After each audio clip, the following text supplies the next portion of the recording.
Imagine being skinned alive or turned into stone. That must suck. These are the top 5 most brutal punishments in Greek mythology. Trust, it's brutal out here. Prometheus' regenerating liver.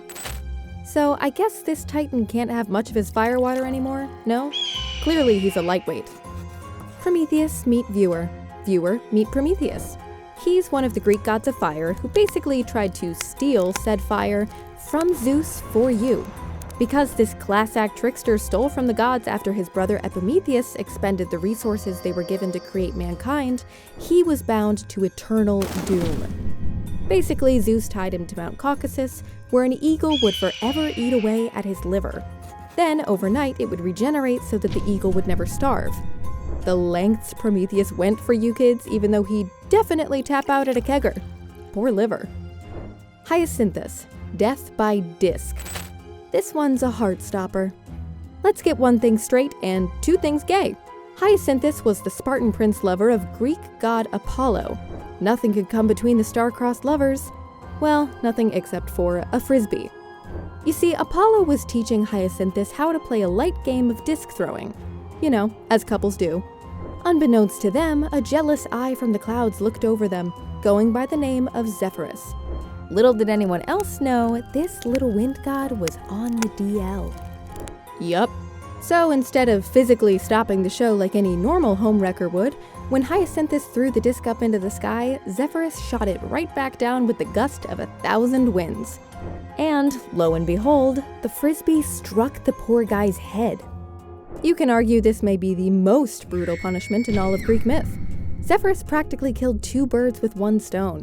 1, Hyacinthus the Spartan prince himself, who just so happens to be number 2, Apollo's whole entire heart.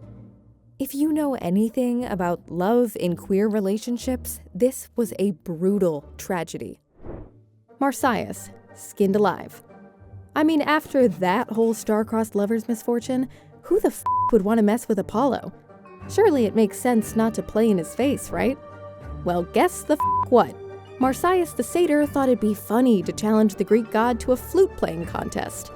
Sure enough, Apollo won and flayed Marsyas alive, displaying his skin like a trophy for the world to see.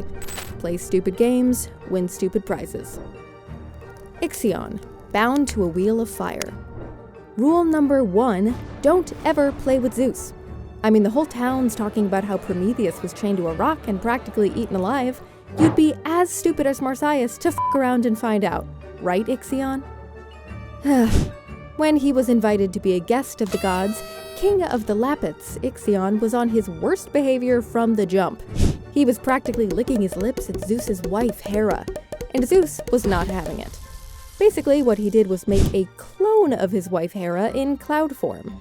And Ixion, being the numbskull that he is, had sex with said cloud because he couldn't tell the difference. Literally face-palming right now.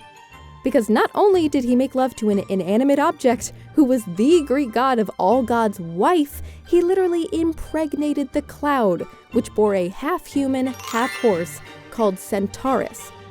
Zeus was livid, and basically punished him in a multitude of ways, such as demanding Hermes, the messenger god, to whip the king of the Lapiths. But eventually, Zeus tied Ixion to a wheel that burned eternally and called it a day. And back to his regularly scheduled programming of cheating on his wife, Zeus went. Medusa and her snake hair. This story is also kind of a heartstopper, but more in a I'm burning with anger for this mythological snake-headed girl kind of a way. Medusa was once a simple woman, beautiful to literally everyone. But homegirl was so protective of her soul and her cat that she took a vow of celibacy and worshipped the Greek goddess Athena, even living in her temple. But because of all the attention Medusa was getting from the creeps who surrounded her daily, Athena was super jelly. Totally not a girl's girl. But that's not even the worst part.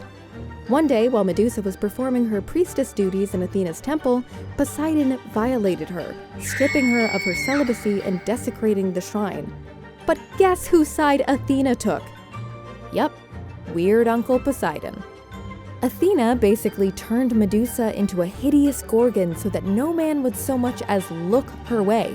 And if he did, the snakes in her hair would turn him to stone. I'm sick. Yo, somebody bring me a shot and an extra liver. Now that was brutal. Catch you on our next episode here at Things of Legends.